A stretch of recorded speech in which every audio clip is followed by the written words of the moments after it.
We are now into another session, the first session for the afternoon. And if you are ready, then we're all set. We're all ready here. This session will be on palliative care delivery. And to chair the session, I would like to call upon the Nepalese Association of Palliative Care President, Professor Dr. Bishnu Poudel, from whom we heard just before lunch. And very interestingly, I'm sure we will have interesting insights from him while he chairs the session. Our speakers for the session include Dr. Satish Gurung from the Gorkha Welfare Trust, Dr. Rajiv Neopani from the United Mission Hospital, Tansen, Dr. Rajkumar Gajmer of Patan Academy of Health Sciences, and Dr. Amrita Shrestha from INF Nepal. So at the moment, wishing you all a very, very good afternoon. I would like to hand over the session to the chair. Good afternoon. Now we are starting the post-lunch session. So we are getting late than scheduled time. So I would like to call the first speaker, Dr. Satish Gurung, who is the Deputy Medical Director of the Gorkha Welfare Trust, Nepal.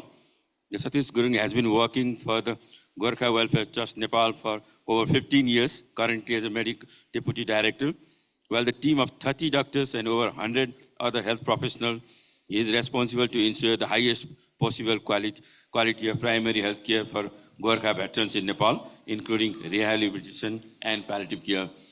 So please, Dr. Satish. Thank you, Chairperson. Good afternoon, everyone. So before I start my presentation on palliative care in Gorkha Welfare Trust, Nepal, I think it's many people in this hall may not know about our organization as to what we do. So just to give you the brief summary about Gorkha Welfare Trust organization. Gorkha Welfare Trust Nepal is a charitable organization which is funded by Gorkha Welfare Trust UK. And we provide primary medical care to the, not the serving British Gorkhas, but to the retired Gorkha veterans from the British Army and the Singapore polices. So in terms of location, the country Nepal can be divided into 5 clusters. So we have divided into 5 clusters, and Poudel, Kaski, Bagmati, Dharan, and Damak. And within the clusters, there are like sub-branches and the centers.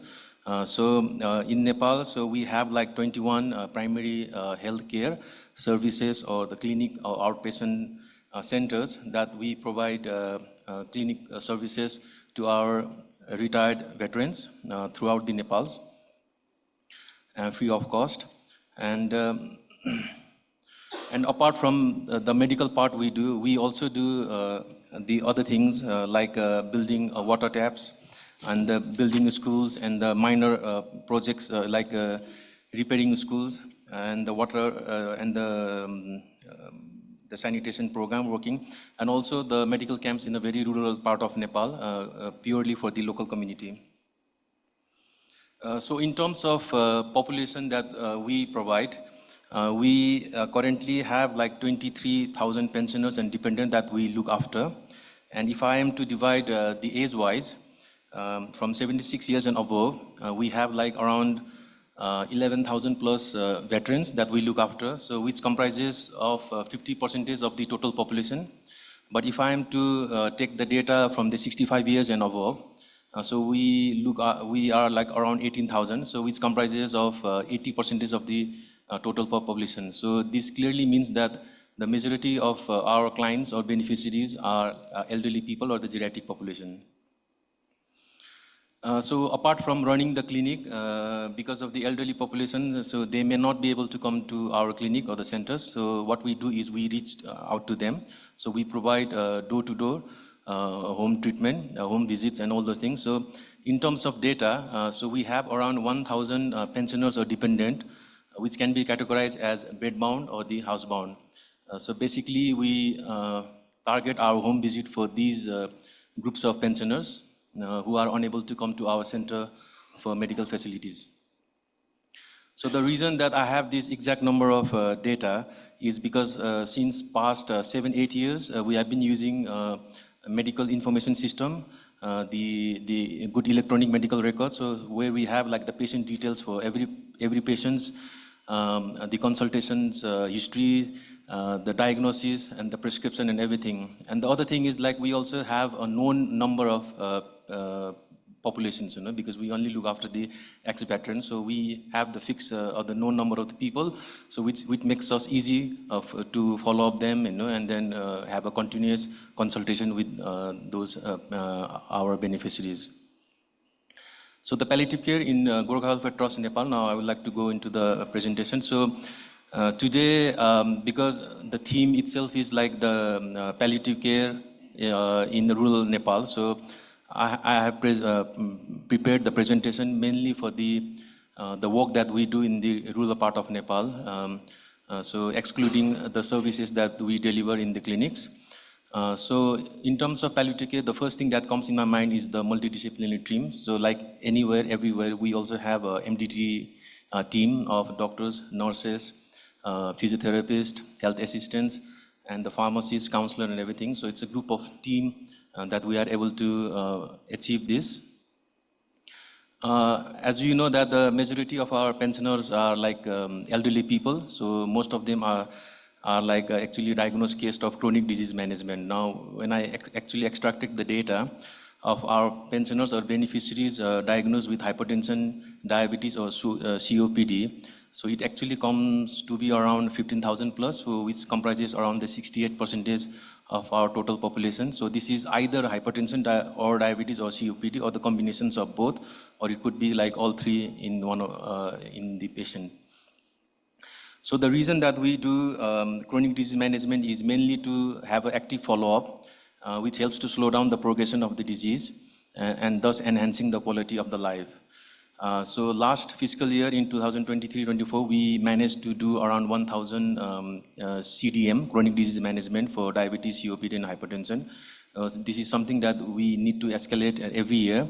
And we also need to do the follow-up in between. It's not like that we do the CDM and then it's completed for that particular patient. So we need to have a regular follow-up after 6 to 8 months or even within a year.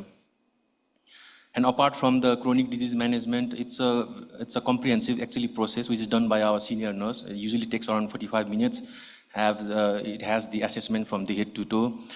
So I think by doing the CDM, we are actually preventing the deterioration of the patient, in the coming 5 to 10 years. So I think investing on CDM actually can save lots of the complication and even the money. So apart from the CDM, we also have been doing the cervical screening. So we have been able to do the cervical screening all over the 21 clinic centers. Colorectal cancer screening, we have just done the pilot project in Kathmandu, Bagmati, and now we are planning to expand in other part of the clusters. Retinopathy screening, we have just done the pilot project in Damak, and now we are planning to expand this in other clusters as well. So I've deliberately not kept the data for the cancer, but just to give you the information, from the data that we extracted, we have around 350 beneficiaries diagnosed with cancer and who are under regular treatment. And in terms of dementia, we have around 270 patients being diagnosed with dementia. So as most of the pensioners are vulnerable and the elderly patient with the non-communicable diseases, so we have to rely on home visits if they are not being able to come to our center.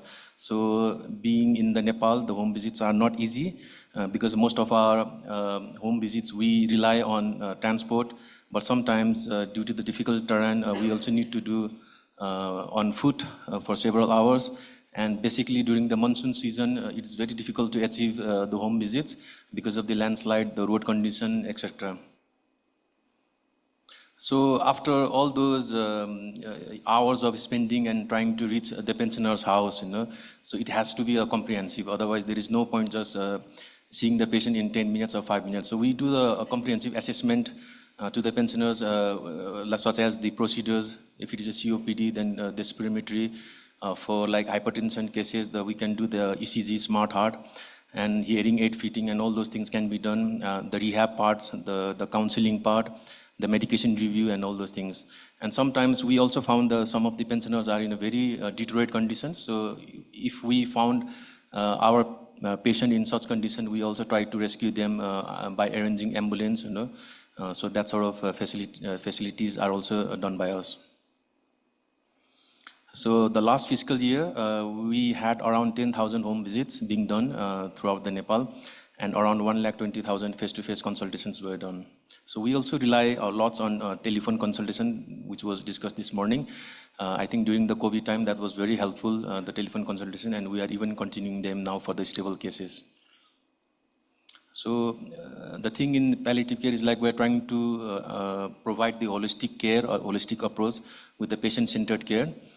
So when I say the palliative care, because the majority of our pensioners are in the elderly ages, and some of them, as you see the data earlier, that housebound, bedbound, and non-communicable diseases. For example, COPD patient who are relying on long-term oxygen supplements. It's in the remote areas, it's very difficult to refill the cylinders, and it's not available in the remote part of Nepal. So we try to provide them oxygen concentrator on loan basis. For the bedbound cases, we try to provide them hospital bed on loan basis. So the last fiscal year, 2023-24, 120 pensioners or beneficiaries were benefited with the aid, where we had provided 86 concentrators to the pensioners and 46 hospital bed. And if you see the average ages of the patient being delivered those aids were like 80 years and above. And again, I like to mention that because of the difficult geographical terrain, it's not easy to deliver those machines to the pensioner's house, because sometimes the vehicle goes until a certain part, and then we need to rely on carrying in our back and all those things. So. And as a part of palliative care, with the majority of the pensioners being non-communicable diseases, we also try to vaccinate our pensioners. And these are the pensioners who are unable to come to our center, so hence we go to their home and do the vaccination. So last year we managed to do around 10,000 plus flu vaccines and 2,000 pneumococcal vaccines. And we go with the full preparation, because in case of anaphylactical reaction, so we are prepared with emergency kit and oxygen cylinder and all those things. And also because majority of our elderly pensioners are like NCDs, they need to have their regular lab tests being done. So in case if they haven't had their lab test for like 6 months or 8 months, for example, with diabetes on medication, so it's very important to know the blood sugar level and all those things. So we do the home phlebotomy at their homes. We do the centrifuge. We carry the centrifuge machine by ourselves and centrifuge the sample, and then finally deliver to our suppliers, the lab centers for processing the reports. So for a certain group of pensioners, we also built house to them, mainly of the destitute cases. So what we have also noticed is now, apart from building the house, we have also focused on the home modification. It's a simple technique, just building the ramp and the friendly user toilets, and having a side rails, can really help the elderly pensioners, because I mentioned that we have around 500 patients who are housebound, so in order not to further deteriorate them to go into the bedbound, so this can actually motivate them to do some mobility exercise within their compounds, by having a railing support for walking and all those things. And the ramp is also for the wheelchair access, that sort of thing. The centenarian, I think this is as a part of encouragement to our elderly pensioners. So those who reach 100 years, we try to celebrate and be a part of a happy moment with them. So we celebrate their 100th birthday with the pensioners. And then from the data that I have extracted, I think we still have around 195 beneficiaries who are aged 100 and above. So yesterday there was a lot of talk about the carers being born out and all those things. So we also provide training to the carers, and we also give some sort of allowance to the carer as a part of incentive, so that they can look after their family member or parents nicely. So every year we provide training to our carers. So last year 433 carers were able to take part in that training, and around 10 lakhs were expended. This is because we actually sponsor their transport, accommodation, fooding, and lodging. Otherwise, they wouldn't be interested to come if they are to bear the cost by themselves. So it's very useful training. It's a one-day training.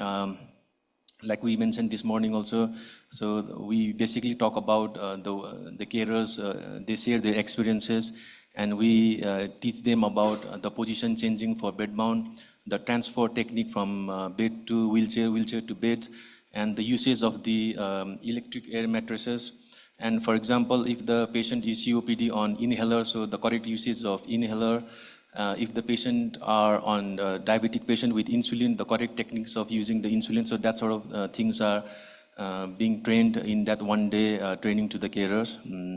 And I think this has been very useful. The carers have found very useful this training as well, because they feel that they are not only the ones who are the sufferer, but there are like many others similar to them. And the other part is like the training is very essential. So we always try to maintain 2 sets of training in 5 clusters. So that makes like 10 trainings in a year. This is very much important to update our staff. And apart from that, we also have 2 residential homes, one in Pokhara and the other one is in Dharan. So the residential home is actually 26 bedded capacity. So it has like for 26 residents, but So currently... please make it short. Okay, so currently we are keeping it for 22 residents. So in the residential home, we try to celebrate different types of festivals, and we also try to celebrate different international day celebration like World Diabetes Day, Dementia Day, Patient Safety Day, and all those things. And we also try to encourage the memory and the brain exercise for our residents. So the end of life care is also there. So we all not only now discuss the diagnosis with the resident to the family member, but also to the residents, and then we also would like to ask their wishes as to what they would like to do, not only during their living time, but also the post disease, like the ritual things, how and where they would like to do that sort of thing. So we also have like back-end 4-room for the short-term admission. So it's mainly for the rehab, palliative care, and the respite case. For example, the carers are burned out. So under such conditions, we actually bring the pensioners to the our residential home as a short-term admission, as a respite cases. And then the safeguarding and the malnourished cases are there. So these are some of the examples that we have had by bringing the pensioners to our residential home as a short-term admission. And we also have the house, Griffith Home House in Chitwan, because in Chitwan there is a cancer patient hospital where the patient needs to go chemotherapy, and then after 2-3 weeks of gap, again they need to come. So the pensioners are living in a very far part of Nepal, so it's very difficult for them. So we are providing this sort of house so that they don't need to travel in between, and then can get the regular treatment continuously from the hospitals. So lastly, I think working with the Sunita project in the past 3 years have been very fruitful and beneficial for us, mainly in terms of providing 2 days palliative training to our staff organization. I think nearly around 200 of our staff benefited from that training. The involvement in the palliative care toolkit book and the monthly echo session that we do where we discuss and present our difficult case. And that sort of thing, and also the confidence to our staff in the residential home during the the end of life care. So that has all been benefited by us by working with the Sunita project in the last 3 years. So I thank Sunita project and thank you everyone for listening to my presentation. Thank you. Yes. Thank you, Dr. Satish. I think, is there any special question? Then one question maybe. Okay. Okay, you mentioned that you also provide the vaccine to the selected vaccine. And from memory, I think it's what we take high risk groups. My question is that how you identify all the vaccines or vaccine for vaccines, how do you identify? Do you mean pneumococcal or the influenza vaccine, sir? Okay, so the pneumococcal vaccines we have been giving once in a lifetime. And I mean, like from the 65 years and above, the criteria that we have set in our organization is 65 years and above to give the pneumococcal and the influenza vaccines. But then it also depends upon the conditions they have, medical conditions. So what we do is from the data, we usually extract the pensioners, the patient list. So then we start giving the vaccination, from the age, from the patient who are aged like 90 to 100. And then after completing that, then we start from 80 to 90. So that's how we go. But I think the age criteria that we have set is 65 and over. Thank you. So just while we're waiting, I just want to tell you that we've got 14 people online on the virtual conference at the moment. Some very nice comments coming for you, Dr. Satish. Very impressive work. The GWT, Gurkha Welfare Trust, is an amazing organisation. Thanks for a great presentation. So that's from a couple of our online guests.